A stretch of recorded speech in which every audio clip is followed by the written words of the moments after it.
खराब हो चुके इस टैंक T-34 जिसका कवच 30 डिग्री तिरछा और 80 मिलीमीटर मोटा है और जिसकी रफ्तार 80 किलोमीटर प्रति घंटा है को जर्मन सैनिकों ने अपने कैदी दुश्मन निकोलाई के सामने लाकर खड़ा कर दिया और एक हफ्ते में इसे ठीक करने का हुक्म दिया। T-34 को देखकर निकोलाई को समझ आ गया कि यह जेल से भागने का सबसे अच्छा तरीका है। उसने बाकी कैदियों में से अपनी टीम के लिए 3 लोग चुने और फिर जब वे सफाई करने अंदर गए तो वहाँ उनके एक साथी का शव मिला। उसके शरीर के पास 6 तोप के गोले भी मिले। उसने तुरंत गोलों को साथी के शव के साथ छुपा दिया और दफनाने के बहाने पत्थरों का एक ढेर बनाकर उन्हें वहाँ सुरक्षित रख दिया। टैंक की मरम्मत शुरू की गई। उसने रेत पर पूरे कैंप का नक्शा बनाया और साथियों को भागने की योजना समझाई, लेकिन उनके पास बाहर का नक्शा नहीं था। इसके बिना भागने पर वे तुरंत पकड़े जाते। 7 दिन पूरे हो गए, इंजन ठीक कर दिया गया, टैंक का सारा जंग साफ हो गया और अब सामने चमकता हुआ T-34 था। निकोलाई ने एक महिला के साथ मिलकर योजना बनाई। वह छुपकर जर्मन अफसर के कमरे में गई और वहाँ से नक्शा चुरा लिया। इधर जर्मन सेना ने प्रैक्टिस चालू कर दी। उन्हें अंदाजा भी नहीं था कि निकोलाई और उसके साथियों ने कब्र से वे 6 गोले निकाल लिए हैं और वे टैंक को जंगल में छुपा चुके हैं। इससे पहले कि वे कुछ समझ पाते, T-34 ने अपनी तोप का मुंह उन अफसरों की तरफ कर दिया।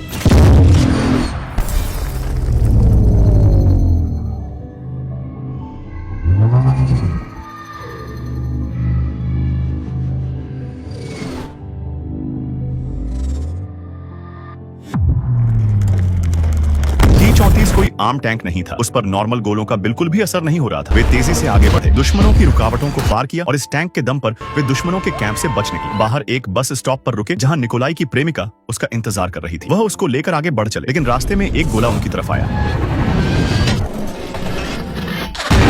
T-34 ने तुरंत कट मारा और जंगल में घुस गया। चेहरे पर निशान वाले उस अफसर ने सारे रास्ते बंद करवा दिए और हेलीकॉप्टर से पूरे इलाके की तलाशी शुरू करवा दी। निकोलाई को लगा कि उनका मिशन पूरा हो गया है, पर जैसे ही वे शहर में घुसे, छिपे हुए पैंथर टैंक ने उन पर निशाना साध लिया। T-34 को एक पतली गली में घुसना पड़ा जहां एक और टैंक खड़ा था। निकोलाई ने तुरंत जमीन पर गोला दागने का आदेश दिया। गोला जमीन से टकराकर उछला और सामने वाले टैंक के निचले हिस्से में लगा, जिससे वह वहीं तबाह हो गया। तभी 3 टैंकों ने T-34 को घेर लिया। जरा सा हिलने का मतलब मौत था। अपने टैंक के लिए रास्ता बनाने के लिए गोलों को लोड करने वाला साथी बाहर निकला और दुश्मन के टैंक पर कूद गया। उसने ग्रेनेड से खुद को और उस टैंक को उड़ा दिया। मौका देखकर T-34 दीवार तोड़कर आगे निकल गया। जर्मन सेना के बाकी 2 टैंकों ने एक साथ गोली चलाई, लेकिन दीवार के पीछे एक और जर्मन टैंक छिपा था जो गलती से सामने आ गया। दोनों पागलों की तरह अपनी तोपें घुमाने लगे। तभी चेहरे पर निशान वाला अफसर वहां पहुंच गया और उसने अपनी तोप T-34 की तरफ तान दी। तभी हवा में कहीं से एक गोला आया और सीधे उस अफसर के टैंक पर लगा। पता चला कि उनका जो साथी मरा हुआ मान लिया गया था वह जिंदा था और उसने एक टैंक पर कब्जा कर लिया था। लेकिन अगले ही पल अफसर ने उस कब्जे वाले टैंक को पूरी तरह नष्ट कर दिया। फिर अफसर टैंक से बाहर निकला, अपना एक दस्ताना उतारकर जमीन पर फेंका और निकोलाई को आमने सामने की लड़ाई की चुनौती दी। निकोलाई भी सामने आ गया, पर T-34 के पास अब सिर्फ एक ही गोला बचा था, इसलिए उसने तुरंत वार नहीं किया। वह टैंक को सांप की तरह घुमाता रहा ताकि दुश्मन के गोलों से बच सके। दोनों टैंक एक पुल पर आमने सामने टकरा गए। अफसर का टैंक पुल के किनारे से नीचे लटक गया। इस बार निकोलाई के हाथ में बंदूक थी, लेकिन उसने गोली नहीं